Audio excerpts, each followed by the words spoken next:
Hello. Hi, please. Ah, you're speaking to him. Hi, Mr. I'm calling from the OPCC. Hey, how you doing? I'm good. How are you? Pretty good. Good.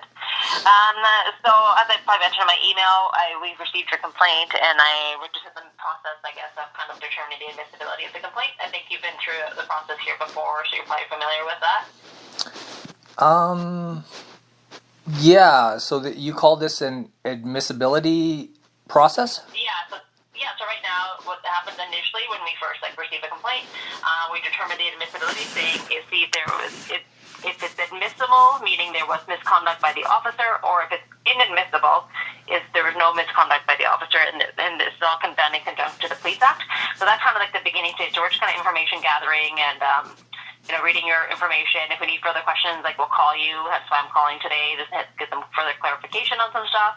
And then that's kind of where you determine the admissibility first, and that's the kind of the first stage. Right. Okay. Sounds good. Yeah. And I guess for me calling today, I just to kind of always talk to the complainant and get some further details. It sometimes comes across better than versus the email kind of going back and forth. So some of the questions I have are, I guess, because there was a case previously at our office that you had in relation to something similar to this complaint, but that was from 2015, correct? Well, you'll have to refresh my memory on that. So from 2015, it would have been the same officer. Is that not true? I think I'm just reading by your email here. 2015. 2015 was quite some time ago, right? Yeah, so this is from. So what your complaint basically also involves, I'm just trying to figure out, if it's the same number or for a different number. So in 2015, your complaint now for this one is that for Sgt Stephen Jackel, a VPD, who did not investigate the report of a child rape. That's correct, yes. Okay, and that's the basis of the complaint now that we have here. Okay, yes. So it was Officer Stephen Jackel. I had in 2015 had email communication with him, and I believe I had also phone communication with him and the Vancouver Police, which he had worked for. 2015 was an interesting time in that Stephen Jackel was also the lead police officer that showed up on the scene when Myles Gray was beaten to death by some Vancouver police officers. So that may have been a tumultuous time for Stephen Jackel, because he would have been ultimately responsible for that murder because he was the lead officer. So 2015 is the exact same time that I came to Stephen Jackel. I came to the Vancouver Police. I was directed by, I believe it was Surrey or Delta Police, to take it to the Vancouver Police. And what had happened is I had witnessed a brutal child rape many years prior to 2015. But in 2015, the same perpetrator started grooming my children, even though there was an order on him through the civil courts not to have contact with my kids. He was aggressively grooming my children, and this is a bad character, a really bad apple. Anyways, I tried to convey this to the Vancouver Police, and for some reason, it seemed I was knocking on a door that just wouldn't open. The police would just not communicate with me properly. So I pushed it, and I seemed to really get nowhere. Now, I've since done an FOI, Freedom of Information, and did a little bit of investigation, and it seems that a very dubious person from the Ministry of Children and Family Development by the name of William Strickland. I don't know if you're familiar with that name at all? No, we don't have to do anything with MCFD, unfortunately. Yeah, well, this fellow, William Strickland, had a court case, and you remember he worked for the BC government, that he had previously instructed a Vancouver police officer to ignore a child sexual assault claim by a mother who had claimed that her children were being sexually assaulted. One of them was being sexually assaulted. And in 2015, it actually went to court where it was shown in its case law, I guess, on the CanLaw website, where he had instructed the Vancouver police to basically do what he did to me, to ignore a complaint regarding a sexual assault. So my FOI files show me that not only Stephen Jackel, but another officer at the same time, his name was David Gibson. So we may want to add David Gibson. I've got a badge number here for him. He also came up in the FOI file. And it seems that this William Strickland had instructed maybe one or both of these officers to ignore my complaint and evidence of a sexual assault I witnessed, and then the grooming of the same fella coming after my kids in 2015. So that kind of summarizes what I'm up against here. Yeah, so the complaint that you had here in 2015, it was against Constable Gibson, and it was, I believe, for the touching of the children. I think it was your children or some other children. I haven't actually read that file fully yet, but okay. Well, hold on. I'll say for the record here. Yeah, it was one of my sons who was quite young at the time, and it was called the Spider Game. So when you read through the file, this grooming was a spider game where my brother-in-law would pretend he was a spider and run his hand up and down my child's leg. And remember, this is the same guy who I caught sexually assaulting, raping a child. I mean, it was a brutal rape, not just a sexual assault. This was full-on rape of another boy child. So you can imagine I was devastated.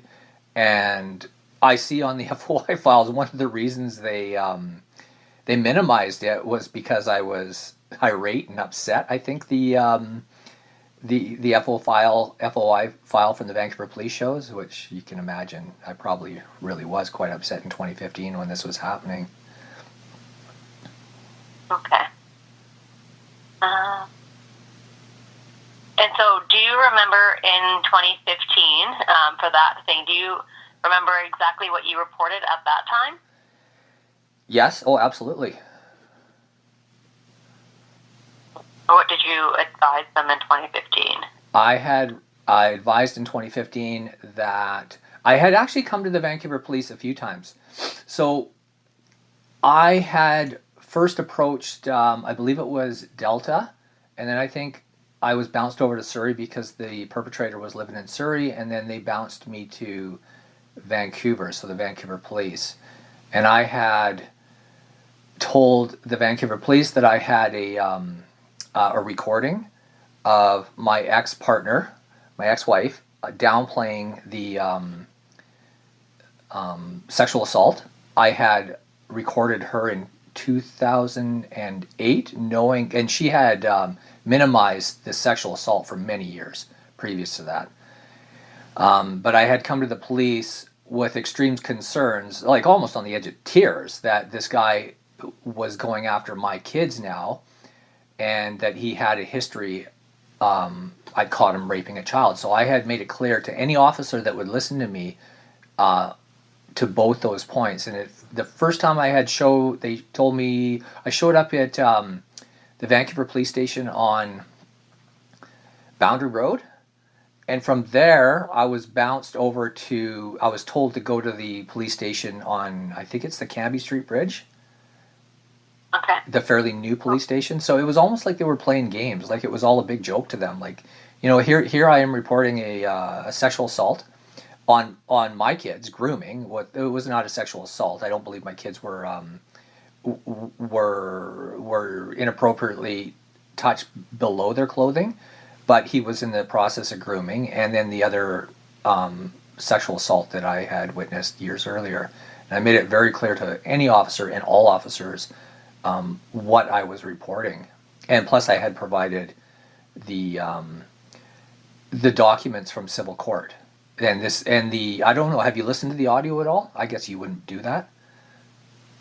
No, because right now, as I said, we're kind of just information gathering, so I'm just trying to get some information from you first, and then go from there. It's quite a powerful audio of my ex-wife poo-pooing the rape and telling me that rape happens in hockey and Cub Scouts anyway, so we should just ignore it and it will go away, kind of thing. And that was her And that was one of the reasons I finally left her, was the family's just a batshit Catholic, just weird people. I don't know. I've never met other people like that in my life. I was young when I married her. That's the only thing I can say. Young and dumb, I guess, right? And then what did they advise you when you went there? What did they say to you when you reported this? I just got the runaround. I was passed from officer to officer. The one on Boundary, I don't know. I can't remember his name, if he was David Gibson or not. I just remember he had 1 or 2 hearing aids, and he was an older fella. And he had a notepad, and he met me in the lobby. So I didn't even go up to, the offices or anything. We had spoken in the lobby. And after we had spoken and he took a few notes, he said that I have to go to the police station on Cambie. And there I remember I met 2 officers. The one I spoke to seemed quite young. So I don't believe he was Stephen Jackel or David Gibson at that time. But I could be wrong. If anything, I think he was possibly Asian. And these fellas don't sound like they got Asian names.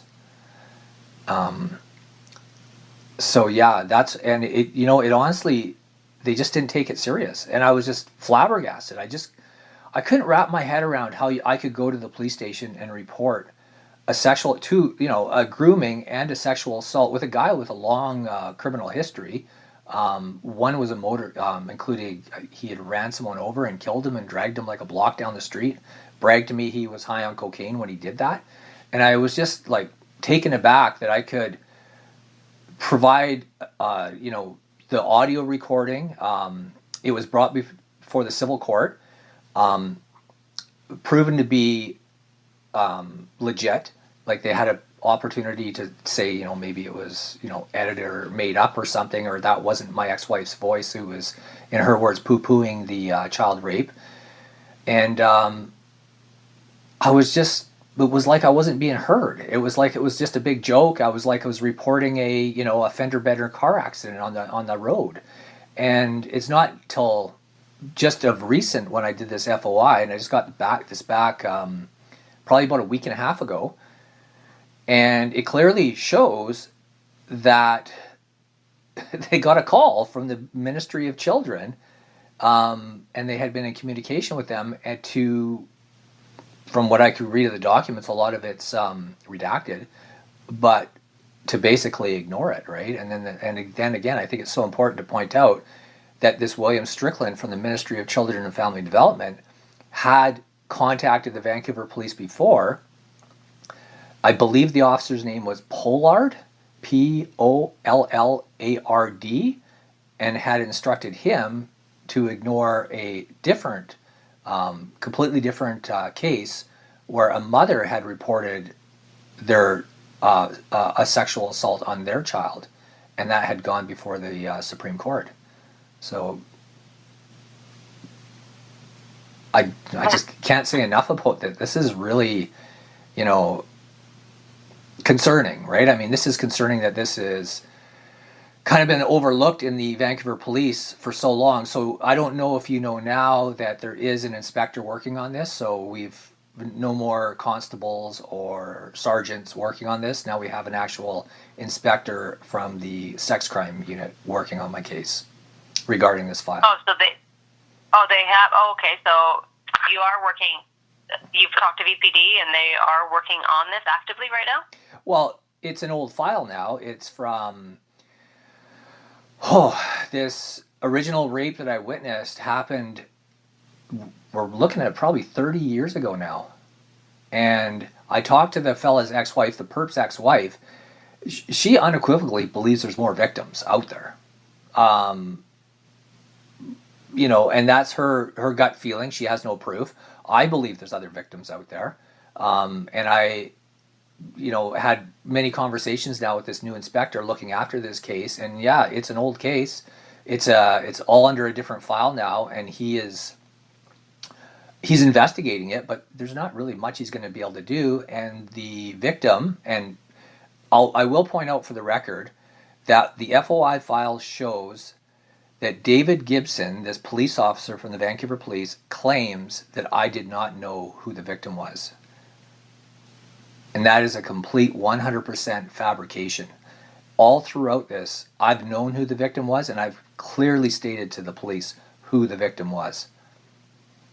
So not only is David Gibson, and Stephen Jackel taken direction from the Ministry of Children, who have an extremely dubious history of covering up sex abuse, they're also fabricating files in that everybody knew, everybody, including the audio recording evidence, where I clearly, my ex-wife and I are talking, and we're very clear about who the victim of this sexual assault was. And this is the first one from 30 years ago. So I just can't say enough. I don't believe David Gibson was just being lazy. I believe he was being disingenuous. To what level, I don't know. But he could have taken direction from the ministry. Maybe the ministry, but never should have been taking direction from the ministry. But that's one thing. But then to put in the police file that I didn't know the name of the victim, or it just says victim unknown, not redacted. It says actually unknown. That is extremely concerning, right? Okay, so just to backtrack here, so what's happening? Tell me what the inspector has advised you that is looking into this file. So you've contacted VPD. They've stated that they've reopened this file, or he is looking into these allegations. Like, is this an open case right now? It is. It's got a new file number. He did some investigation, so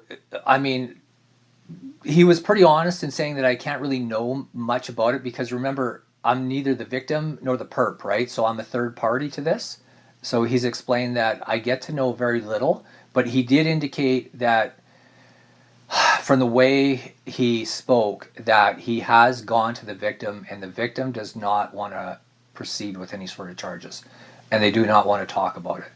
So essentially this is now a cold case. There's nothing that can be done, right? I mean, this guy's name is out there with the Vancouver Police. I guess if someone else comes forward now, it might be put together with this case. I don't know, but yeah, from what I understand, there was a new file number opened about 2 months ago, maybe 6 weeks ago, and then this inspector has done his work on this, and basically, I don't think the victim wants to move forward on it, so there's nothing he can do. Remember, the victim now is, he would probably be 40 years old, something like that. Maybe just under 40.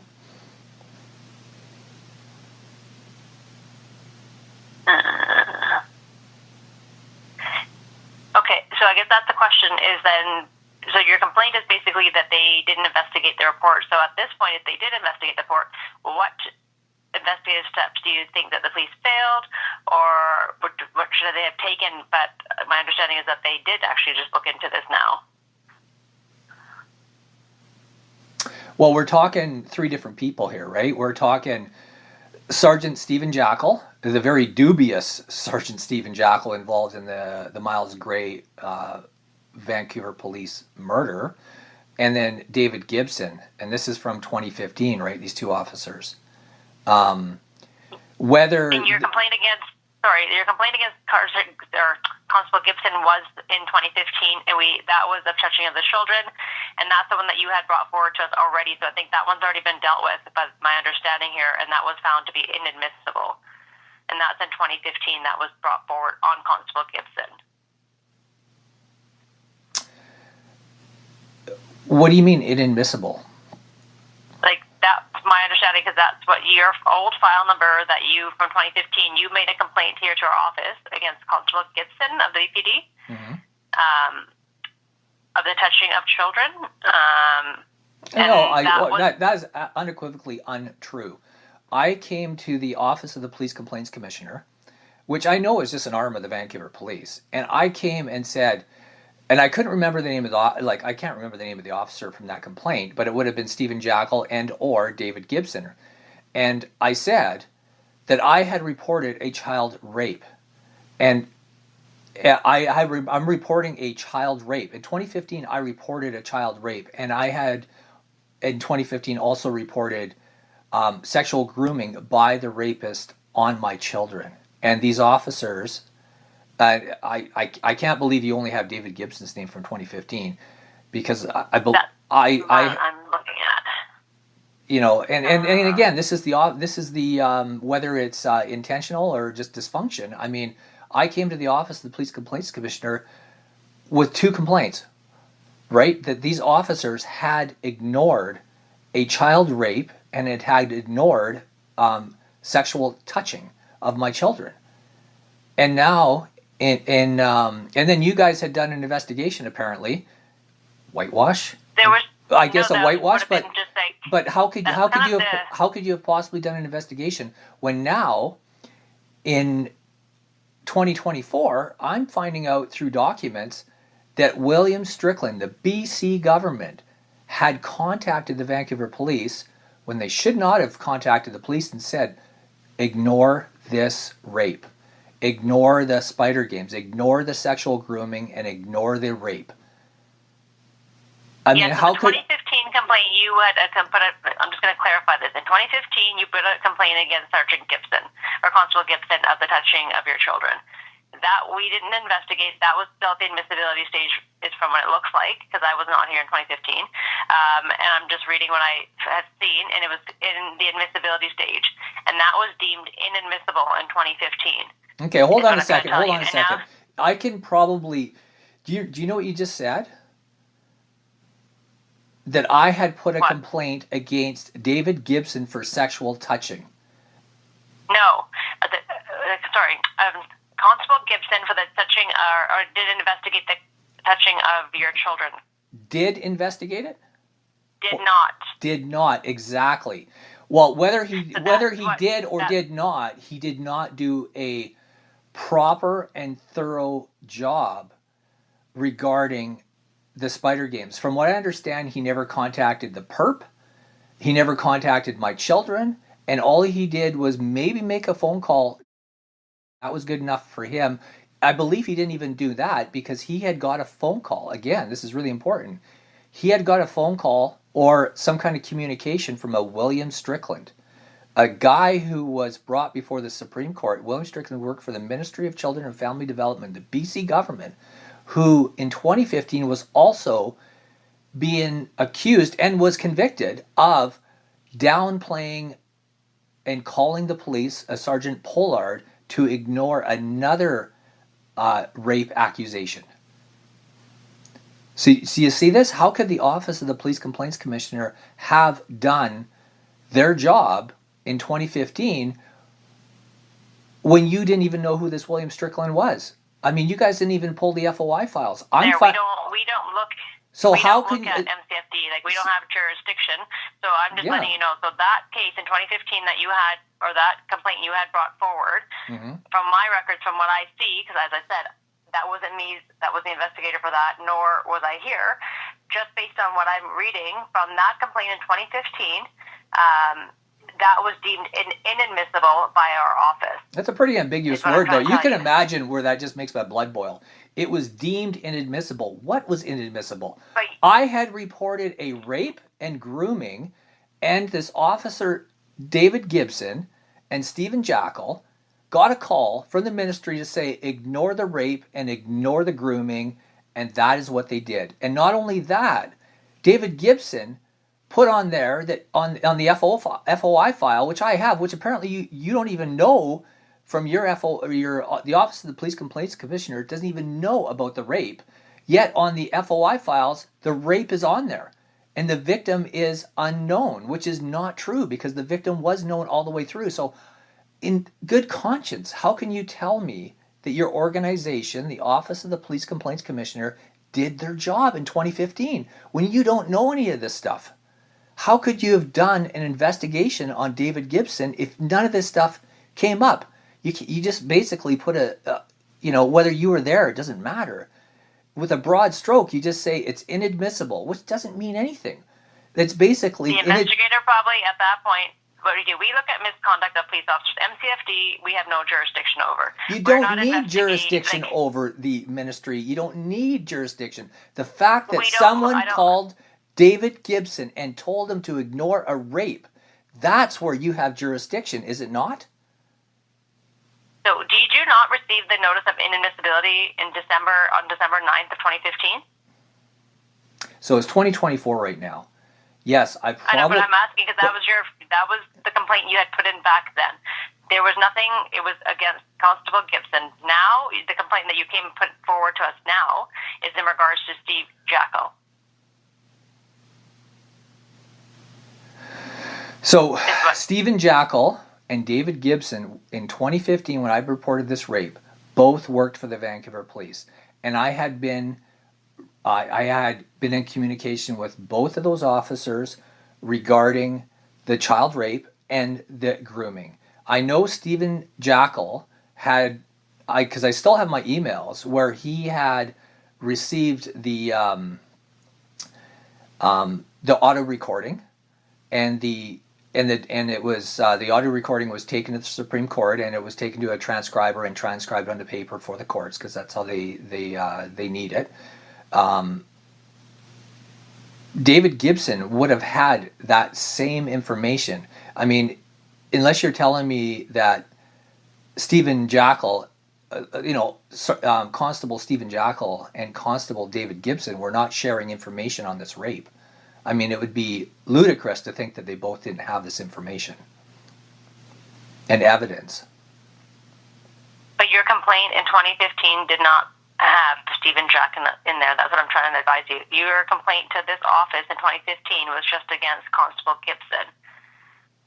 I find that remarkable. I find it remarkable that you claim that I, in 2015, when I reported this rape and sexual grooming, that I would only name one of the officers. I mean, I don't remember there being any phone call like this to me in 2015 to clarify. And I mean, I think it's wonderful that you actually called me to clarify the details because, it's so important to have everybody's name. I mean, when you investigated David Gibson for ignoring the rape and taking direction from William Strickland, which apparently you didn't even ask David Gibson, why he ignored the rape, why he ignored the sexual grooming. I mean, I don't know. In 2015, there was no investigation. It was still at the admissibility stage, and the analyst in 2015 who looked at your file back then deemed it inadmissible. So there's no investigation. So based on the information that analyst had at that time, deemed it inadmissible for no misconduct. So I've been running around and, claiming that the office of the Police Complaints Commissioner is corrupt, and is just an arm of the highly corrupt Vancouver Police. And I mean, for you to admit that in 2015, me reporting a rape and me providing evidence and an audio recording and the sexual grooming, and you guys in 2015 deemed it inadmissible. So essentially, this all came to your door, and an analyst said, it's inadmissible, and threw it all in the garbage. That's corruption. That's not how it goes. That's what I was trying to advise you. Initially, when we first get your file, like I stated, we look at the admissibility of the complaint. If it's inadmissible or admissible. Well, give me the criteria. What I'm reading. Give me the criteria for admissible and unadmissible. And so what I'm trying to, that's why I've called you today, because your new complaint is with Sgt Jackel. That's the information I was trying to get from you today.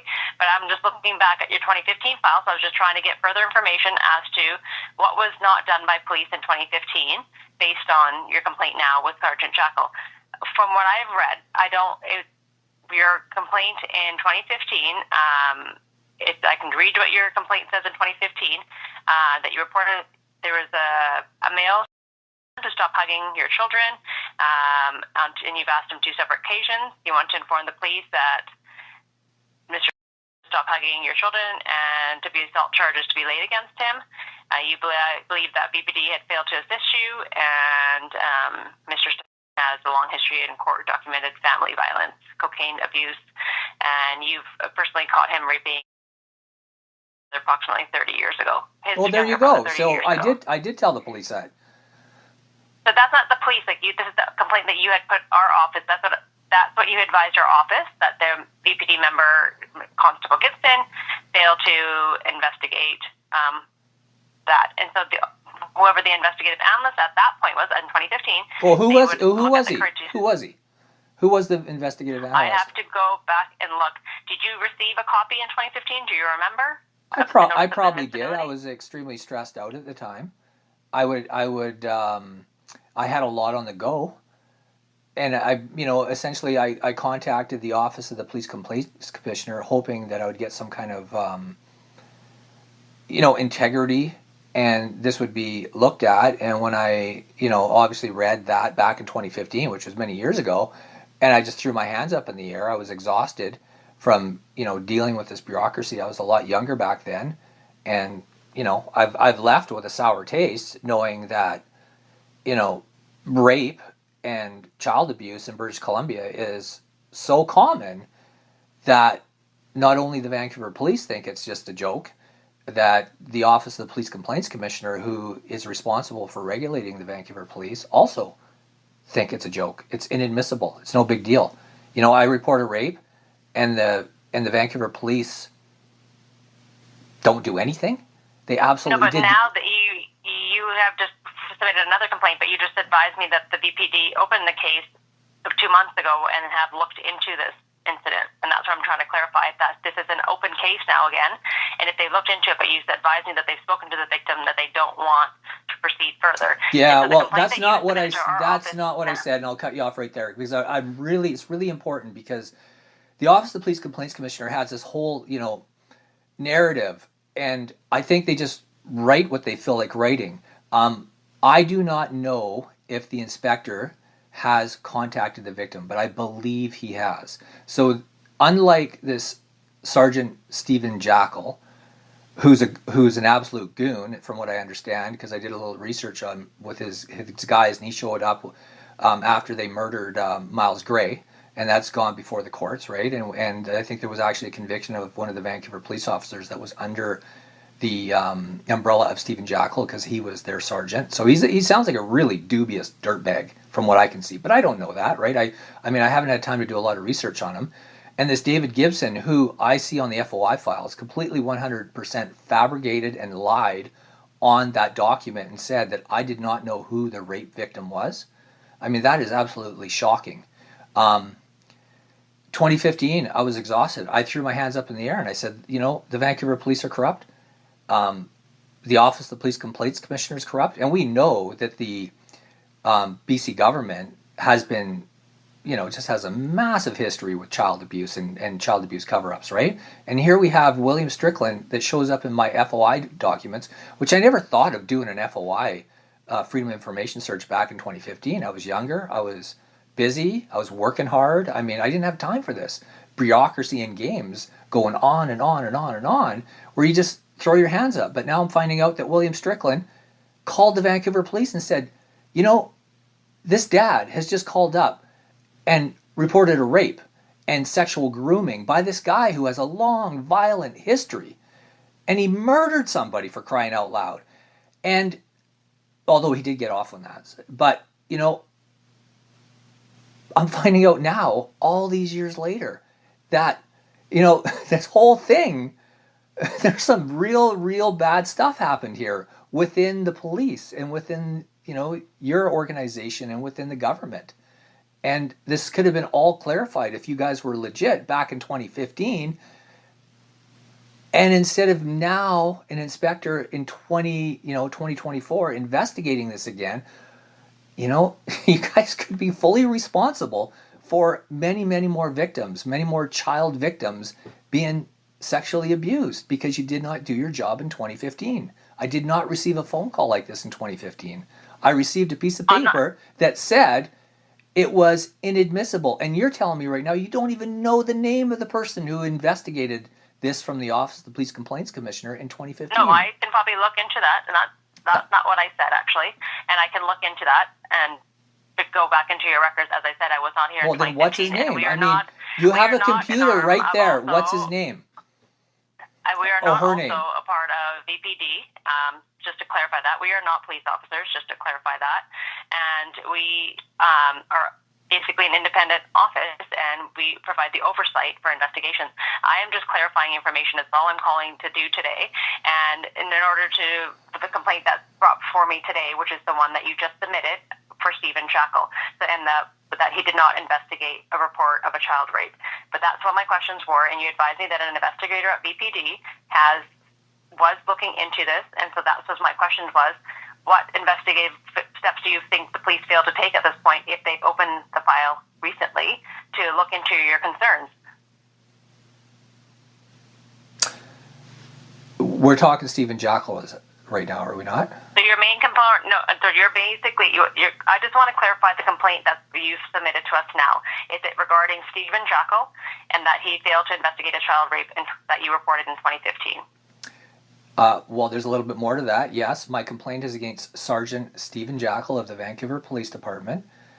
My complaint is that he did not investigate the child rape from 30 years ago, from today, the violent child rape that I personally witnessed with my eyes, and that he did not investigate that same sexual abuser coming after my kids with what was called the spider games. And that now I'm finding out in 2024 that Stephen Jackel and this David Gibson, who was apparently investigated in 2015, took direction from the Ministry of Children and Family Development to ignore this rape and to ignore the sexual grooming. So that's what my complaint is about. Okay. And then in 2015, you did not advise about Sgt Jackel to our office, correct? You complained about Constable. Yes, well, I wrote a quick summation to the Office of Police Complaints Commissioner regarding complaint against the Vancouver Police in general, and I had named, from what you can tell me, I had named this Sergeant David Gibson. But with that, I should have received a call from the Office of the Police Complaints Commissioner, as I am today, that would have highlighted that there was more people involved, because I still have the emails from Sgt Stephen Jackel where I actually had sent him what was called the rape tape. It was the downplaying of the child rape by this Catholic family, by my downplaying it and poo-pooing it in her words, which is now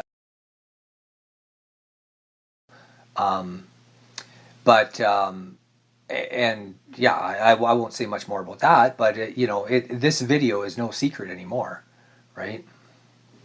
And how you guys can, and with a straight face, tell me that you did any investigation in 2015 is remarkable, absolutely remarkable.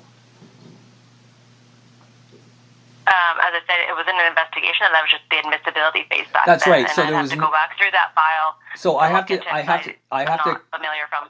Right. So you're telling me that in 2015, when I came to the Office of the Police Complaints Commissioner, that this didn't even get through the front door. I had provided all this information, and basically, you guys just took it and threw it straight in the garbage, and there was no investigation whatsoever. No, they would have reviewed the information you had provided back then, and to determine the admissibility back then. They wouldn't have just thrown it into the garbage. They would. It's a requirement that you go through the process and you determine the admissibility, you review the information at hand, and based on what though? Determination was made. Based on what? I haven't read the full file back then, because I'm dealing with the file that's out in my hands right now, that the one that you had just brought forward. Hence my conversation with you. So for now, I have the information I need for now, and I have to go back and look. So if I need anything further, I'll give you a call back. Okay. And I'll let you know. So now that I'm finding out in 2024 here through the Freedom of Information files that were, again, heavily redacted by the Vancouver Police, but I am finding out that David Gibson had, whether intentionally, but it seems like a very dubious act of him writing that the victim's name was unknown, can I put in a further file against David Gibson, or one unilaterally against David Gibson and Stephen Jackel at this time? I am just... You meaning like adding another complaint, like in conjunction with the one that you have in right now, like against David Gibson? Well, it would make sense because both these officers worked together and were both part of my file in 2015 when I reported the rape and the sexual grooming. So would it not make sense to open a file against these officers together? Because you can send in additional information if you want it to be added to your file. You can email the additional information that you have, and then based on that, and we will determine if we'd open up another file or if it would stay with this file. So if you want to forward any further information that you have, you can do that and send that via email. Okay, well, I have the document, the FOI document, showing that this David Gibson had put on that file unknown. And on that same FOI file, it shows that he had taken instruction and was in communication with the Ministry of Children and Family Development that had downplayed, it basically told him to ignore the rape. Isn't that worthy of opening up the file against David Gibson now that this information has surfaced? You can, as I said, submit your information that you have, and then we will review the information and then determine if we would open up a new file or if it would stay in with the conjunction with the old file. But you would have to submit what you have in order for us to review it. Okay, me talking to you as an analyst of the Office of the Police Complaints Commissioner would not be good enough. I'd have to actually do a bunch. You'll have to send. If you could just send it in an email, with all the further information that you have, and because when you fill out a complaint form, we get you to write out your complaint on a form. So if there's additional information, it would be great if you could put it in writing and then just point out the facts. This is my additional information that I'd like to add, and then that would be easier. Well, wouldn't it be a lot easier that you would just take notes directly from me right now, and then I just send you a quick email here with those two documents showing? No, we would prefer if you put it in writing, because that we get all our complaints done in writing, and if you could add that, because I have another call to attend to right now, and I won't be able to sit here and write all your notes out. If you could just send out that's absolute hogwash. I'll tell you that I deal with many bureaucrats, and that I have another phone call to go to is the go-to when you guys want to get off the phone and you don't want to answer a question and you're being I've been on the phone for 45 minutes. Well, this is about a rape. This is about a rape. This is about a rape cover-up. This is about a guy who, since 2015, could have been properly investigated by the Office of the Police Complaints Commissioner and by the Vancouver Police, and as 2015 has gone completely under the radar and could be out there, could have been raping kids for all this time. Even his ex-wife I spoke to has massive concern that there's many more young boy victims out there, and you're too busy. You're too busy to talk to me. You're too busy to take notes. I said just put it. You know what? I'm not going to let you shout at me on the phone. You can put your. I've been very straightforward. I said you can 100% add your information. If you'd like to add something further, just send me an email or put it in writing. That's all I'm requesting. I'm not saying I'm busy. I never said that. That's just putting words into my mouth. That's not what I said. I obviously called you to get further information. I'm not here to argue. I am here to listen, and that's what I've been doing. And if you have further information, just please send me an email. That's all I request. Yeah, well, for you to minimize me and say I'm arguing, you can imagine I'm pretty passionate. I'm finding out now that I'm not minimizing you. That's not what my intentions are here. Well, that's what you're doing, because this is a rape. Well, I'm sorry you feel that way. And that's not what I'm doing. You come across as defensive against me instead of working with me. I am not defensive. I'm working with you, and I'm advising you to send an email to get further information that you would like to add.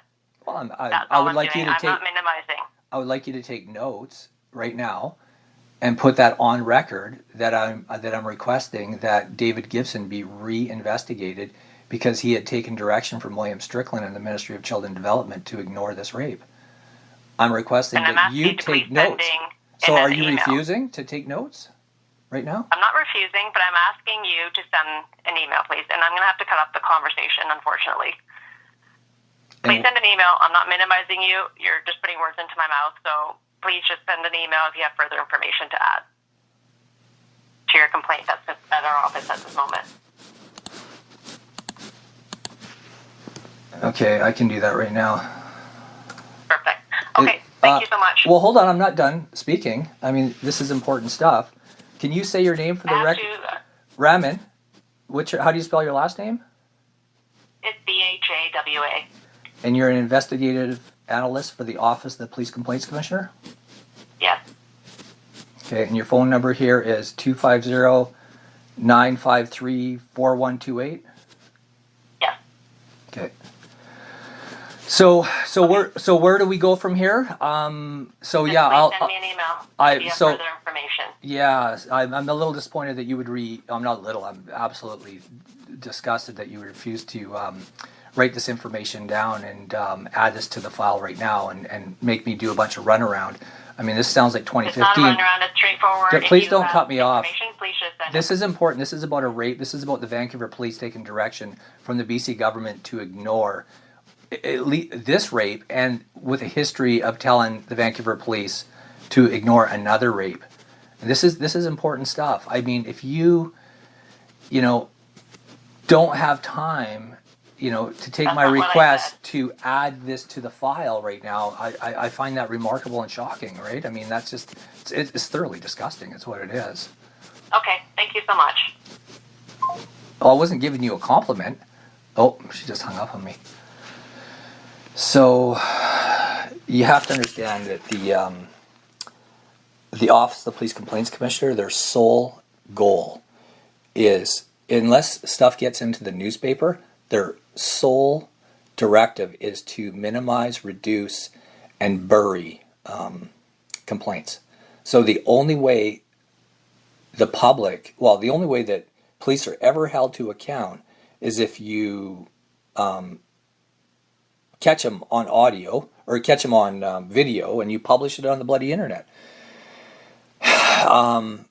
Vancouver, British Columbia is just a cesspool of corruption, and the Office of the Police Complaints Commissioner is just an arm of the highly corrupt Vancouver Police. And I can't say enough about this file. And there must be, hundreds and hundreds of more files out there like this. And this Raman Badjaw, so her first name is RAMANBAJWA. I believe her only goal was to contact me to see who I was and to see if she could essentially just throw this file in the garbage. And, that's their goal. And so I've recorded this, and I think it's good for the public to know what's going on with the Vancouver Police, with the British Columbia government calling the Vancouver Police and giving them direction regarding, serious crimes. And, it's these organizations should not be taking direction. The police should not be taking direction from the BC government, the dysfunctional and highly corrupt BC government, right? We know from history that the BC government employees were caught abusing children within the system.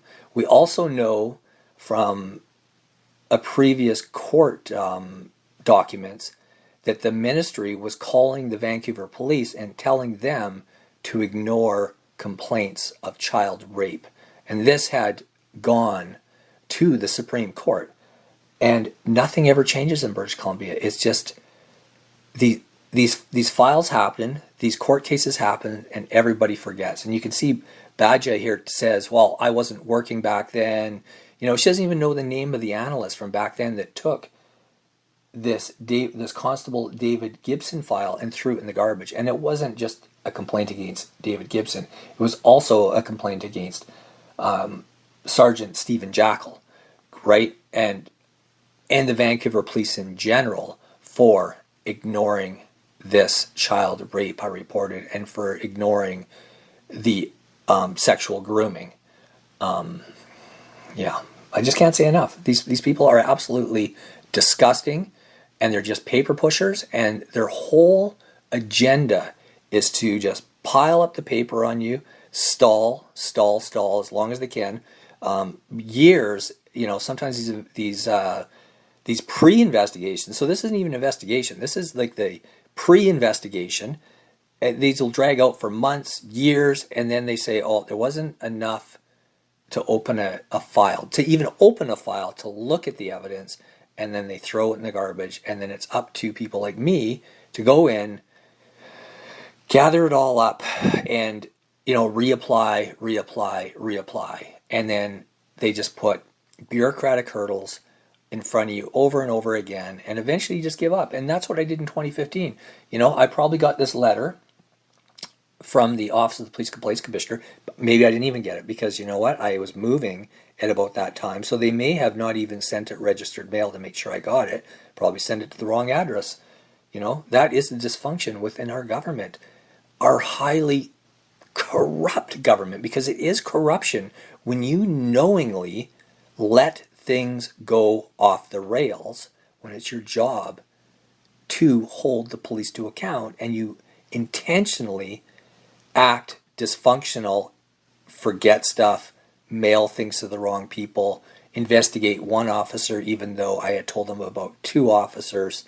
This stuff is intentional corruption. The worst, in government, and this is essentially government. The Office of the Police Complaints Commissioner is an arm of the Vancouver Police, which is an arm of the BC government. They're all buddies. They all, the top guys are all on speed dial, and it's almost beneficial for them to do a worse job. Unless things get in the newspaper, their job is to do a worse job. It's the only industry where the worse job you do, the more bad of a job you do, the more hours you get, and the less accountable you are, right? Can you imagine, like, say an Amazon, a company that's very, very efficient, just beyond, I've done, Amazon is just absolutely shocking how efficient they are, but they're a well-run organization. They hold their sellers to account. I recently had an issue with an Amazon seller who quickly, was held to account by Amazon, and just the efficiency and the speed. And they deal with literally millions and millions of people, but they have systems in place and they do an efficient job. But when you come to the BC government, the Vancouver Police, the Office of the Police Complaints Commissioner, which is just a quasi-government, quasi-Vancouver Police arm, they don't have to do a good job. If this perp, I reported him in 2015. If he evaded, and so did this, David Gibson, Constable David Gibson, and Constable Stephen Jackel, they all evaded any kind of accountability. This perp, the rapist, he wasn't questioned. The victim wasn't approached and said, did this happen? Do you want to talk to us? I know you're now a grown man, but they did not do their job. So this guy thinks that nobody's watching him, and he is going on, most likely continuing to abuse children. I mean, these guys do not stop at 1 child or 2 children. They just keep going and going and going. That's their thing. They're sexual predators. And even this, David Gibson and Stephen Jackel do a shitty job. They don't do their job. Looks like they even may have fabricated police documents. The Vancouver Police told me previous that they couldn't even find files where I had reported any of this stuff in 2015. And then I said, well, I still have emails from the Stephen Jackel on my computer from 2015. And then miraculously they went, oh, yeah, we do have some files. You did report the rape in 2015, right? there's no accountability. These cops, you know, they know that there's no accountability. They know that this is all a big fucking joke. And so what happens is they just get more corrupt and more corrupt and more corrupt and more laxy-daxy, more shitty at doing their job. And then criminals get better and they get more emboldened. And the whole system essentially falls apart. And all we have to do right now is look around Vancouver. We got all this, they say, oh, well, it's all mental health issues. Everyone's got mental health issues. And the price of living is going up, so everyone's living in fucking tents. That's 100% not true. It is dysfunction within the police, within the government, within the policymakers, within the bureaucrats, within, organizations like the highly, highly, highly corrupt Office of the Police Complaints Commissioner. All these people in power know that there's no accountability and there's no requirement to do a good, thorough job. So they do a shitty job, and then we have a whole system that slowly starts eroding. And where do you see it? You see it down on the street. You see massive, epic drug use. When people know that the drugs are deadly, yet they're still fucking doing drugs. That is just absolute insanity. But it's because the whole system is falling apart because essentially the real root here, the root cause is zero accountability. There is zero accountability within police, within government. There is no accountability. And I believe, that is a root cause of why the social fabric is breaking down on all levels, right? It reverberates all through society. And, from the distrust of government to, distrust of the police, which is, I don't trust the police. Honestly, I have friends that are police officers, and yes, they're good, wholesome people. But, there's probably a large percentage of police that know there is no accountability. And, and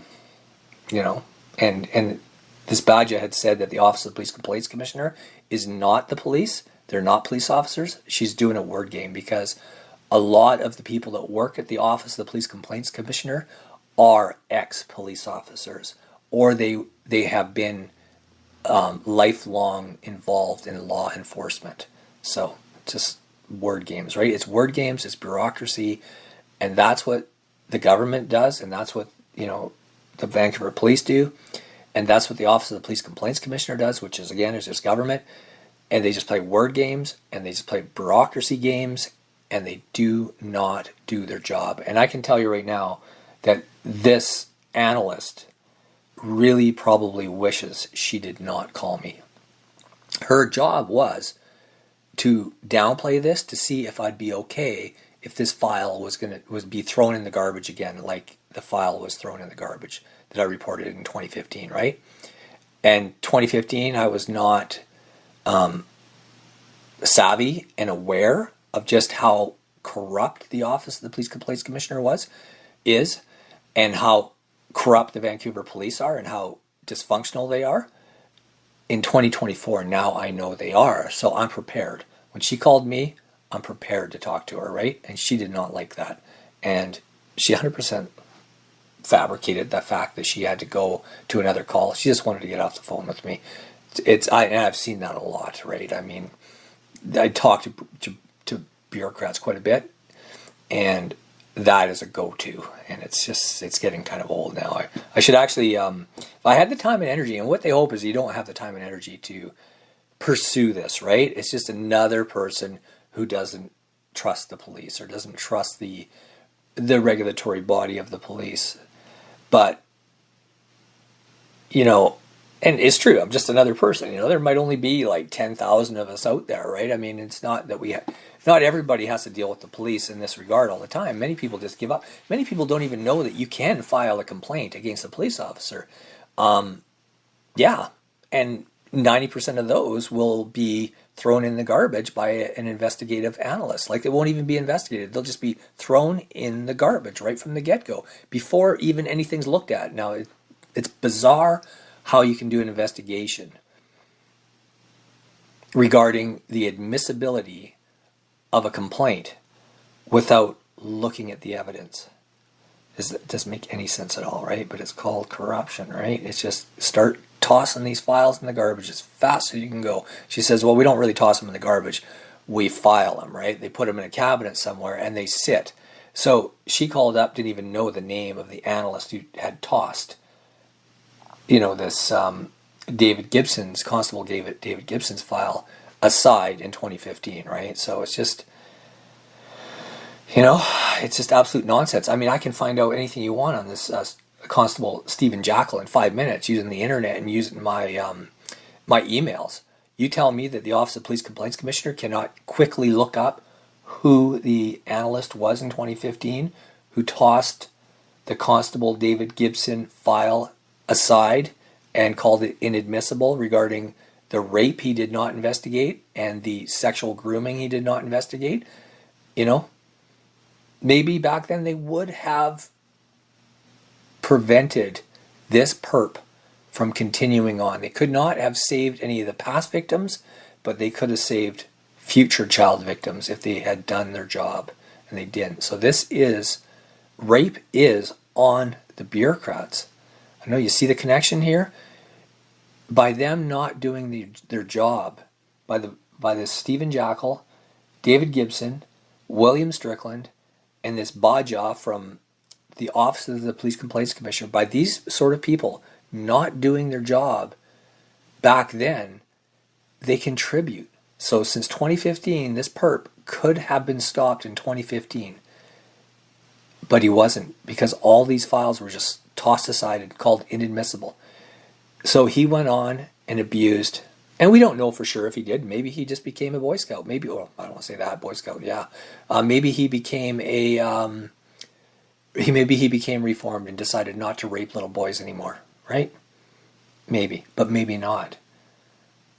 And because the Office of the Police Complaints Commissioner didn't do their job, he had ample opportunity to continue on with his sexual abuse, which again is a contributor to people doing drugs, doing alcohol, because a lot of times sex abuse victims they self-medicate and they become self-destructive. And all we have to do is look at the streets of Vancouver. All we have to do is look at the First Nations reserves.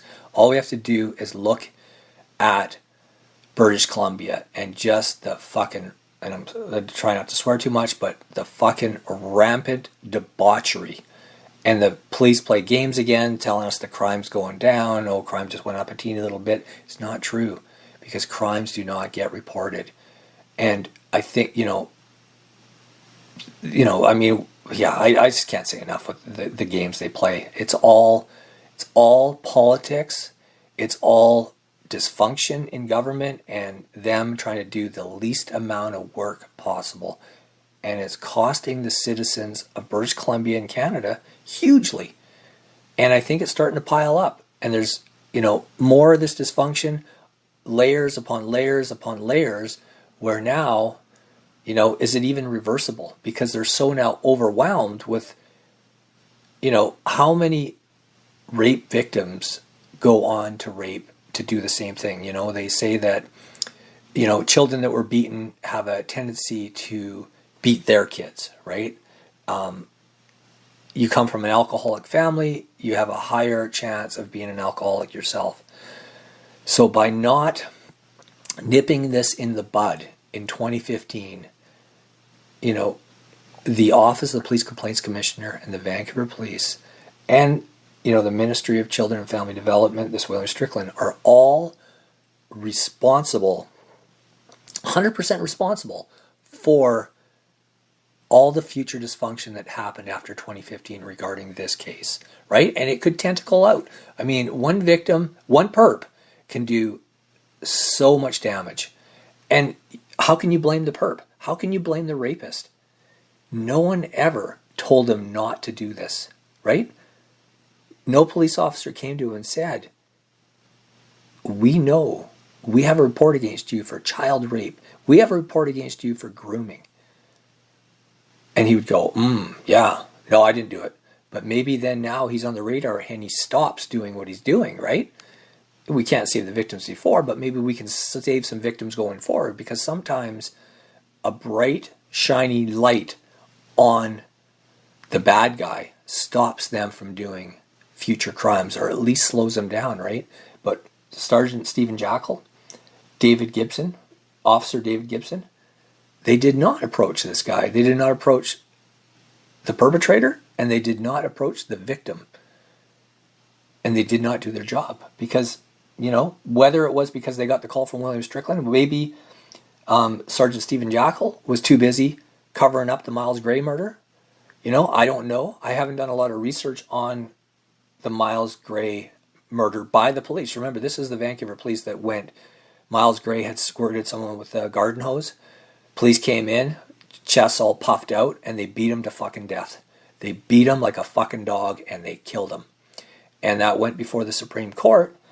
Stephen Jackel, the same guy I reported the rape to, was the lead head officer that showed up on scene and claimed he never saw any blood. He just, Myles Gray just decided to die all on his own, apparently.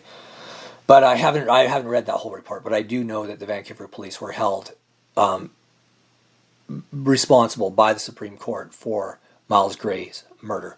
But again, because there's no accountability, and there's no record keeping to any large degree. I mean, apparently that you can get your hands on right away. Was Stephen Jackel held to account in that regard?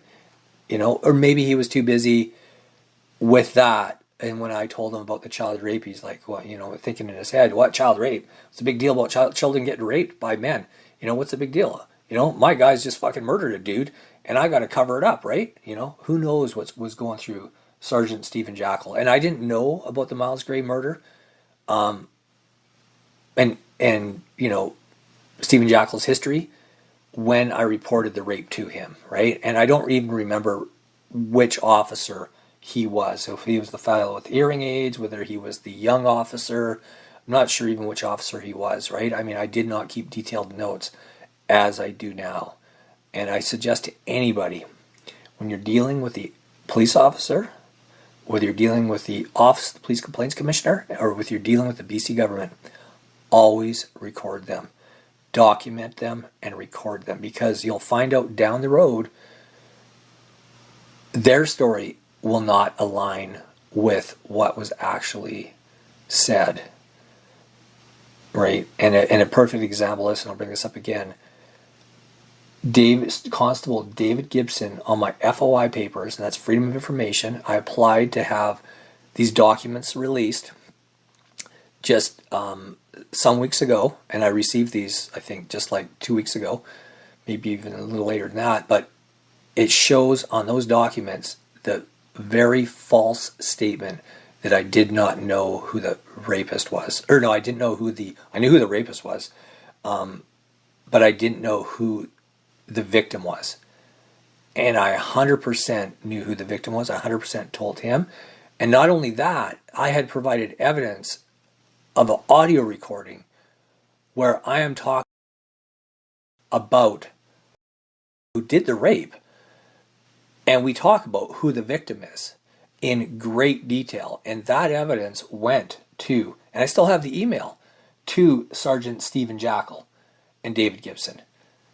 So for them to say that I didn't know who the victim was is a 100% bold-faced, malicious lie.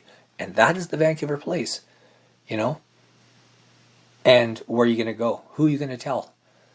Who are you going to tell on the Vancouver police? There's only one organization, and it is the Vancouver police.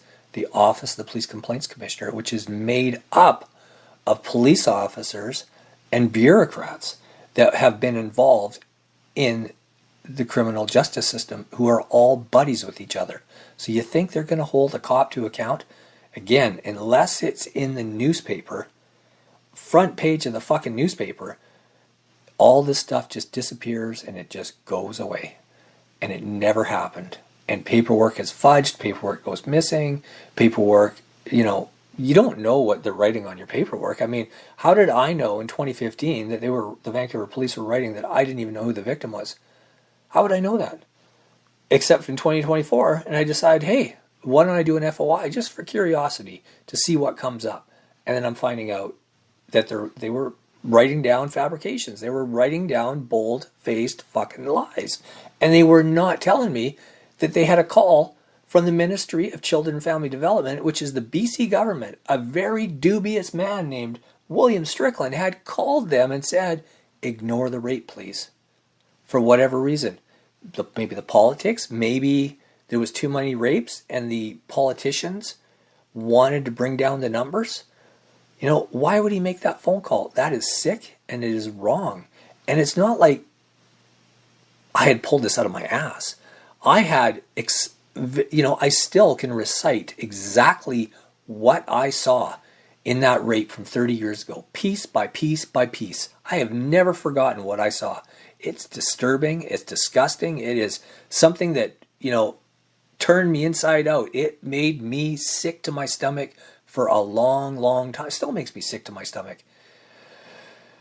And not only that, there was audio evidence of me in 2008 talking about that rape, because I had told her about that rape the day after it happened, because it happened at night. The next morning I had told her what I had seen, and she said, no, just kind of ignore it, right? I mean, this is a Catholic family. Just ignore it, and we'll talk about it later.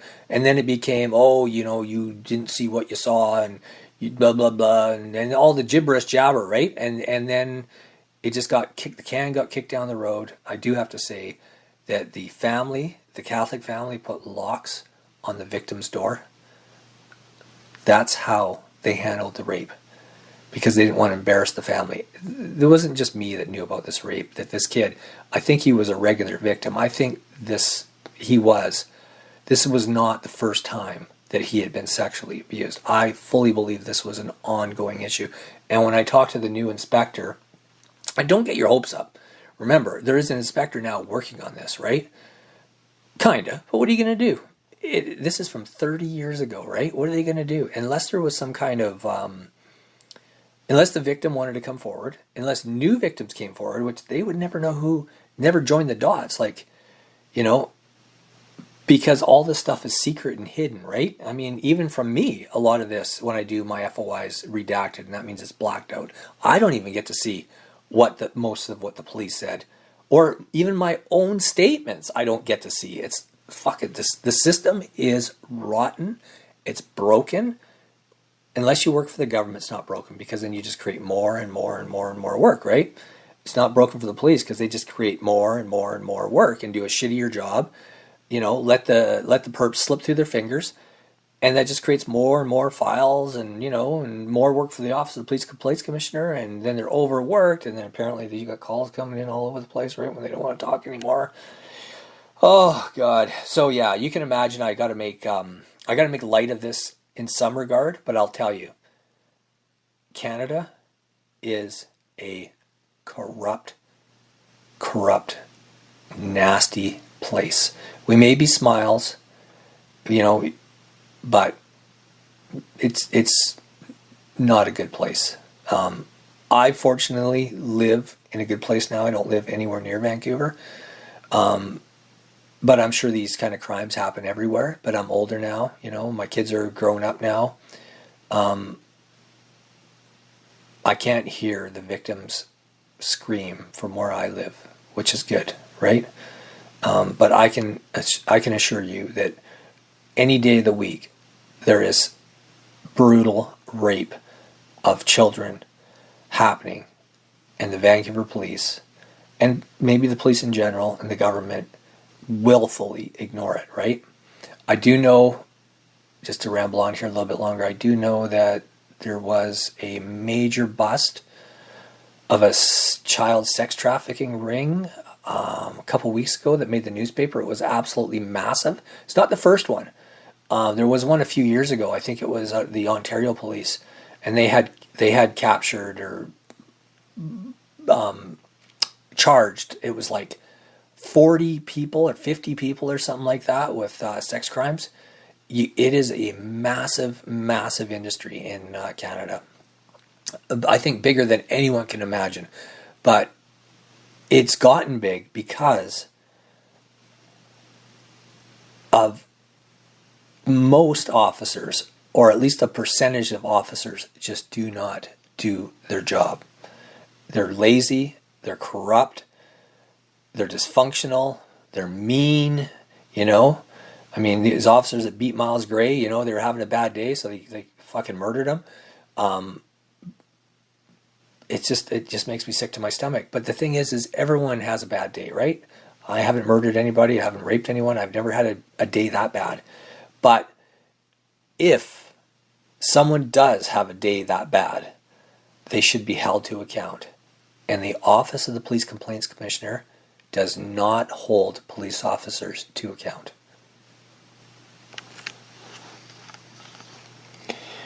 Anyways, this conversation happened on Wednesday, May the 29th, 2024, and it is 3:16 p.m. in the afternoon.